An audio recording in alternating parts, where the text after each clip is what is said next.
Saya lupa kapan tepatnya, tapi waktu itu saya nonton film Mission Impossible di mana dia di China nelpon ke kantor pusat minta coba track apa namanya orang yang nelpon aku barusan lokasinya di mana. Terus di telepon itu dibilang belok kanan, belok kiri, nanti apa di situ dan di situ itu kayak wow keren banget kok bisa dia tahu sampai di bagian rumah itu penanda lokasinya kayak peta yang jalan.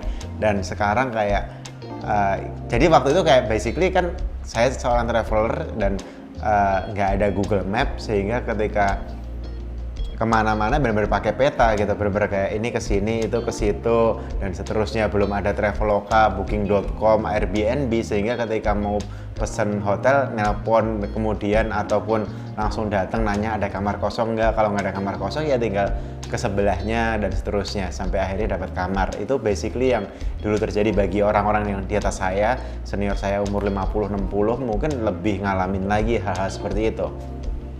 Tapi kita tarik mundur, bayangkan 300 atau 400 tahun yang lalu. Seperti halnya ketika saya di Melbourne, saya ada sebuah palang di mana dulu datanglah seorang, saya lupa namanya, pada tahun 1000, saya lupa tahunnya juga, let's say 1700-an sekian atau something, itu kayak 300 tahun yang lalu.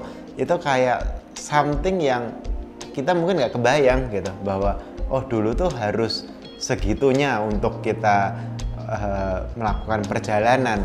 Mungkin butuh, kalau ada orang yang haji dulu butuh waktu 9 bulan perjalanan, sekarang mungkin 30 hari, umroh 9 hari, naik pesawat mungkin cuma tinggal 10 jam dan seterusnya. Itu basically kayak orang-orang tipe ini nggak bisa bayangin dulu naik kapal yang kayu tuh seperti apa. Nah, buku ini Kisah Sang Penanda itu menjelaskan sebuah konsep di mana pada zaman dulu yang memang namanya perjalanan itu kapal bisa kayak banyak kapal jalan bareng itu namanya armada atau ekspedisi untuk mencari tanah baru, tanah yang dijanjikan, new land, atau akhirnya misalnya bayangin aja orang Belanda dari sana datang ke sini untuk dapetin rempah-rempah dan seterusnya.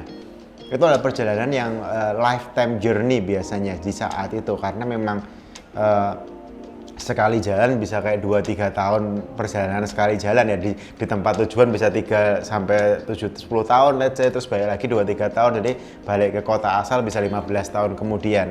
Saya masih ketemu orang-orang yang ngerantau seperti itu, di mana dia kayak waktu itu di India ada beberapa orang yang kayak oh aku udah 20 tahun nggak pulang, udah 15 tahun nggak pulang. Itu kayak nemu orang-orang seperti itu.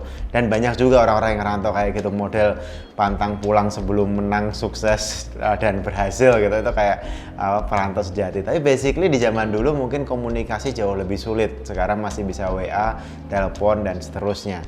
Nah, poinnya yang saya mau tangkap dari buku ini, saya sekarang malah jadi bayangin apakah yang sedang dilakukan Elon Musk ini, dan saya sangat-sangat yakin dia mau namanya manusia itu dibikin namanya interspace human, interplanet human, bisa hidup di banyak planet.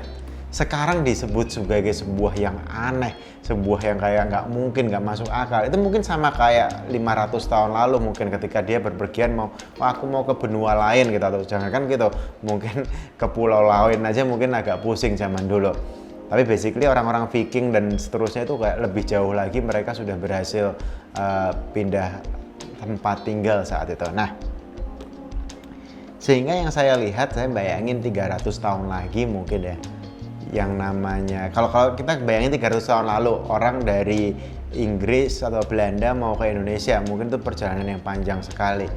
Nah, ini mungkin juga mirip, bahwa hari ini kita yang namanya mau ke Mars itu kayak sebuah perjalanan panjang, persiapan. Sekarang lagi dibangun base-nya, dicoba dulu naik ke sini, coba lagi gagal, coba lagi sampai akhirnya nanti akan ada momen, kalau kata Elon Musk dia bilang in his lifetime. Jadi kayak dia masih pengen banget mati di Mars, artinya dia harus sampai Mars sebelum dia meninggal. Jadi ini semua yang dia lakukan ini adalah goalnya, kalau dia umur 50 ya kita let's say dalam 20-30 tahun ke depan harusnya sudah bisa goal dia seperti itu.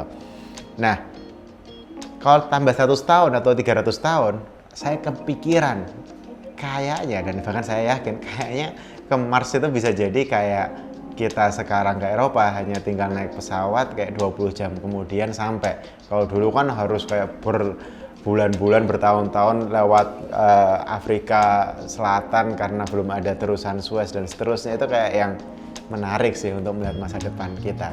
Jadi kalau kita mau bayangin masa depan seperti apa, bisa jadi kita hanya tinggal perlu narik mundur berapa ratus tahun lalu seperti apa, sekarang seperti apa. Dan perkembangan teknologi jauh lebih cepat dibanding 100 tahun terakhir.